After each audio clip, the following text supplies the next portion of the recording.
That's our issues too. Well, that's your fault. Obviously, Coach Longo was the reason why he decided to come here. And yet, explain on just what you were thinking when you first learned this and moving on without him. I mean, I just think that we still have a season, to worry about, and 2 games that are very important. I think that it's tough. It's tough on his family and him. You never wish that on anybody. But there's a job to do, and there's a game to play on Saturday, and that's where our focus is right now. Does it hit a little bit hard just because you guys were so close to the family? Yeah, no, we have a great relationship, but that it's tough, but that relationship will never fade, and I feel strongly about that, and I can take comfort in that. And so, I know you're focused on the game now, but in the moment, did you have to kind of take a step back and just regroup a little bit, or were you just immediately just kind of? Well, I think that's tough because you're in the middle of the season, and you only get one off day a week anyways, as it is, and so which really it doesn't really end up being an off day. So yeah, I mean you gotta be able to process the information, but like I said, there's a game to play on Saturday that doesn't really slow down for anything. Were you able to speak with him at all after it happened? Yeah, I mean we've talked, but I mean that obviously stayed between us. When you reflect back, is there anything that stands out as to what went wrong? I mean it's tough to say. That's a hard one to comment on. I don't really have a great answer for that one. From a player perspective, when a move like this happens, how do you guys kind of find a way to regroup together? There's a game, but also how might impact a lot of people. Well, I just think that we have so much, to play for. I mean, you got 2 trophy games left on your schedule. Very, very important to our players and our coaches and our fan base and our state. 2 great opportunities, games that are going to require, full 60 minutes to win. It means a lot to us to do this thing the right way for our seniors, and to finish well. We don't take that lightly, not the players nor the coaches, and so that is where our hearts and minds are right now.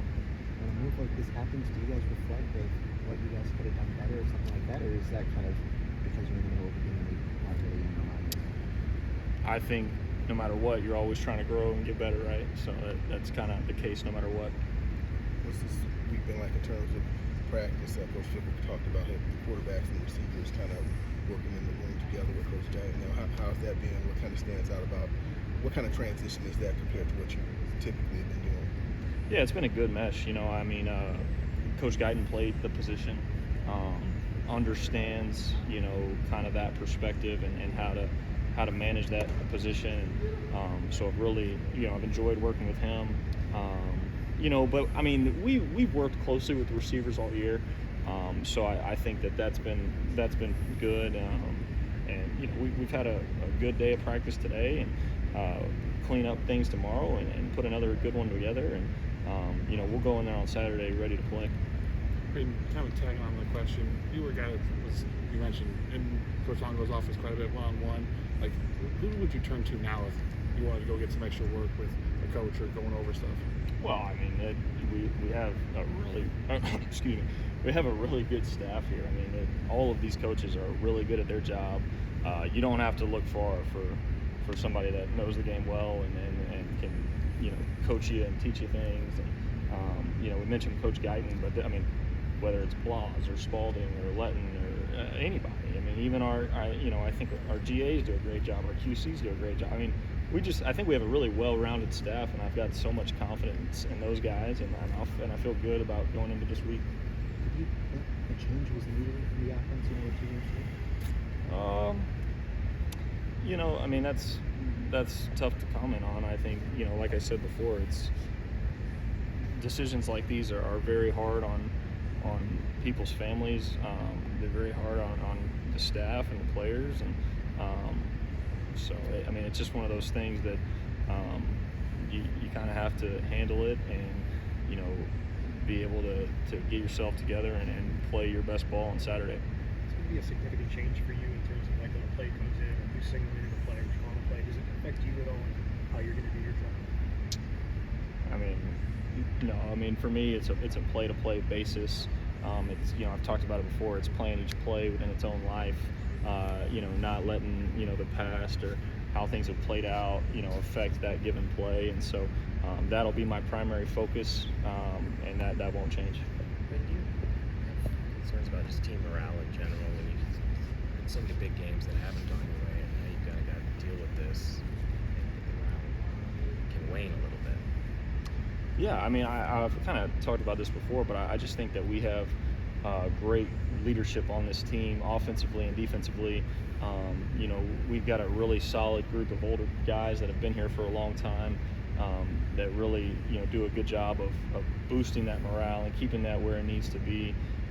You know, and like I talked about before, we've got plenty to play for. Like, no matter what our record is and what we've been through, you've got 2 trophy games on the line. You've got a whole lot of seniors that have, you know, bled and sweat and given this program everything that they've got for 4, 5, 6 years. You know, and if that doesn't mean something to you and that doesn't make you want to give this thing everything that you've got, then you know, that's tough. So you know, I just think that our morale is in a good place, and you know, we're fully focused and doing everything that we can to come out on top on Saturday. Do you expect maybe having any, or do you want to put any added responsibilities on yourself kind of this week to try and either lead the way or behind the field? Well, I mean, as the quarterback, I mean, it's there's a lot on your plate, you know, as it is. So, I mean, I don't know what specifically I would put more or take off my plate. You know, I want to play a clean and crisp game, and I want to put our guys in a position to be successful, and I want to make plays that we need to make to win the game. So that's where my head's at. Looking at Nebraska, what's it going to take to get this one? Obviously, you guys have a streak and some history of success against them, almost like a Packers-Bears type situation, kind of keeping that like rivalry intact. Obviously, you guys have what you're going on here, but kind of what goes into that, and what's the thought process going into this one? Yeah, no, I mean, they're a good group. They're stingy on defense. They play extremely hard, extremely physical. You know, obviously, I didn't start the game against them last year, but I was right there. I was able to see kind of the level of effort that they play with, the physicality that they play with. They're a very multiple defense.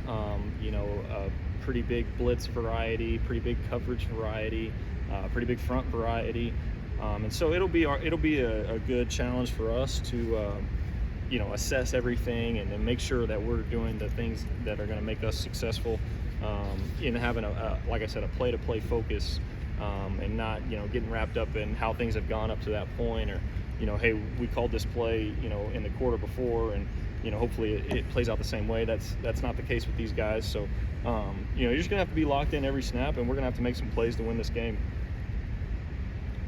So, Braedyn, kind of going off of the preparation for Nebraska with the scout team defense, who stood out to you so far this time for On the scout team defense? Yeah, scout team defense in the season.